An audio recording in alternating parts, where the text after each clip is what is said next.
What happens when a power-hungry cop thinks he can humiliate a black father suffering from PTSD, not knowing? He's about to mess with the most powerful prosecutor in the city. Stay with me because this story will leave you speechless and restore your faith in karma.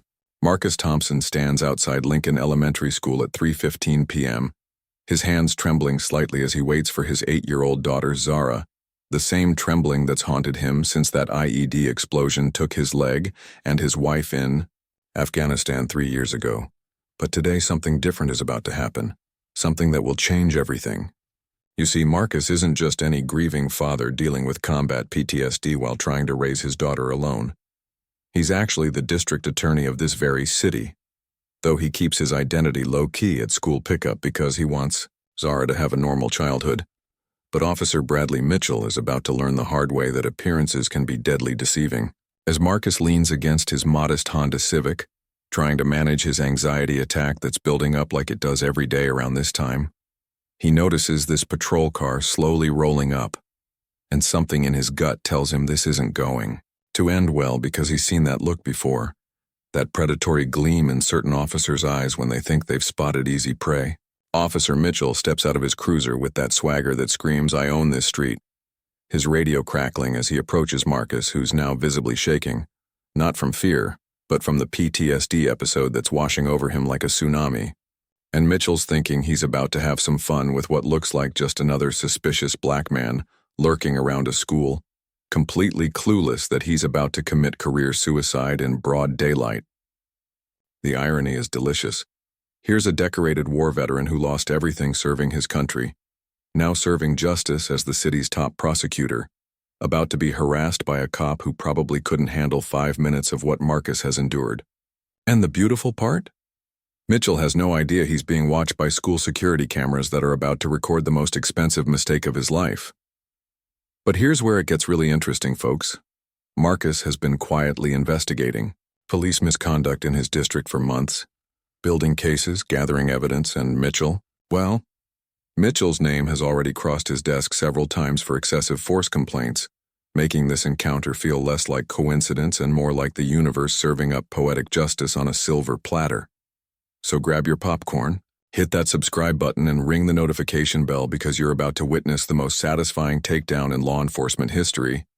And trust me, you won't want to miss a single second of what happens when institutional racism meets real consequences. The autumn wind carries the sound of children's laughter from Lincoln Elementary as Marcus Thompson checks his watch. 3:17 p.m., 2 minutes late, and his daughter Zara hates waiting, even though she'd never complain because she's learned to read his moods like a battlefield manual, sensing when Daddy's having one of his hard days where the memories of Kandahar mix with the present like oil and water. But today's about to become legendary for entirely different reasons. Officer Bradley Mitchell, badge number 4429, cruises up in his patrol unit with the kind of arrogance that comes from 12 years of unchecked authority and a complaint file thicker than a phone book, spotting what he assumes is just another problematic individual near the school, completely missing the Purple Heart license plate frame and the subtle signs that this man has seen more action than Mitchell's entire department combined. Because in Mitchell's narrow worldview, a black man with trembling hands near a school equals trouble, period. "Hey you!" Mitchell barks, stepping out like he's John Wayne in a bad western, his hand instinctively moving toward his weapon because that's his default setting when dealing with people who don't look like his golf buddies. "What's your business here, pal?" And Marcus, fighting through the fog of a PTSD episode that's making his vision blur and his heart race, manages to respond with the patience of a saint. "I'm waiting for my daughter, officer. She gets out at 3:15, but Mitchell's already decided this interaction is going to go his way, the way they always do when he's got the badge and the other guy doesn't, or so he thinks. The absurdity reaches peak comedy when Mitchell starts his routine, the one he's perfected over years of harassing citizens with impunity, demanding ID, asking why Marcus is really here, suggesting maybe he should move along before there's trouble. All while Marcus's 8-year-old daughter Zara appears at the school door, backpack bouncing, completely oblivious that her war hero father is being treated like a criminal by a man who's never served anything but his own ego. "That's not your kid," Mitchell sneers with the confidence of someone who's never been wrong because he's never been held accountable. Kids like that don't have dads like you hanging around. And that's the moment Marcus feels something shift inside him. Not the rage he expected, but the cold, calculated fury of a prosecutor who's about to school this badge-wearing bully in a masterclass of consequences. This is where things get absolutely insane, folks. Mitchell just insulted a district attorney's parenting in front of his own daughter, and what happens next will blow your mind. But Marcus keeps his cool, his legal training overriding his personal pain because he knows something Mitchell doesn't. Those security cameras are recording every word, every gesture, every second of this career-ending performance, and tomorrow's newspaper is going to have a field day with this story. The situation escalates when Mitchell, drunk on his own perceived power, decides to run Marcus's ID through the system, probably expecting to find warrants or violations, anything to justify his harassment. But instead, his radio crackles with a response that makes his blood run cold. Badge 4429, that's District Attorney Marcus Thompson, Purple Heart recipient, current DA of the county. Why are you running his information? And you can literally see Mitchell's world crumbling as the dispatcher's words sink in, his face going through more color changes than a chameleon having an identity crisis. The comedy gold continues as Mitchell tries to backpedal faster than a circus clown on roller skates, suddenly discovering his professional courtesy voice that he never uses for regular citizens. Oh, Mr. District Attorney, I had no idea. Just doing routine security checks, you understand.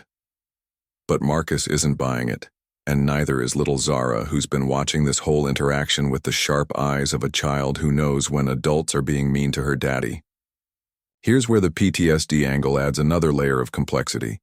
Marcus could easily let his trauma define this moment, could retreat into himself like he's done countless times before, but instead, he channels his pain into purpose, his military, training into legal precision, because he's not just fighting for himself anymore.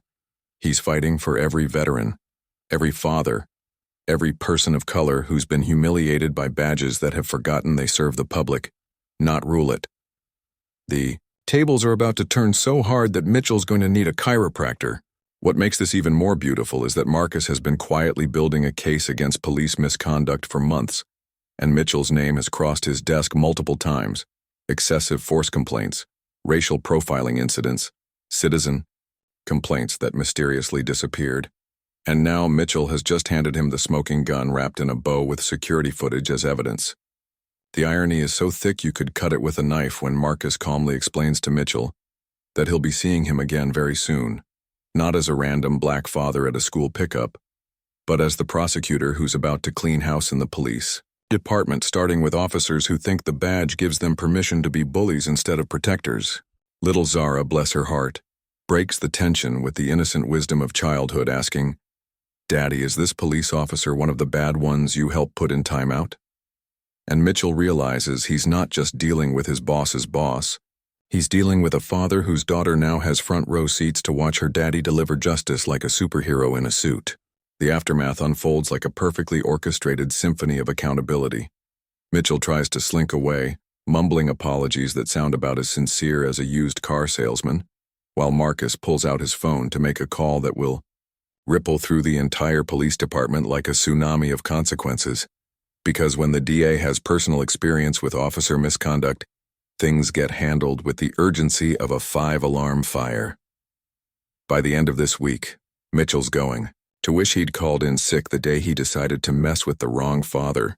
The beautiful poetic justice comes full circle when Marcus uses this incident as the catalyst for a comprehensive review of police conduct, implementing body cameras, bias training, and accountability measures that should have existed years ago, proving that sometimes the universe puts exactly the right person in exactly the right place at exactly the right time to make change happen. 6 months later, Officer Mitchell is no longer Officer Mitchell. He's unemployed Mitchell, contemplating a career change, while Marcus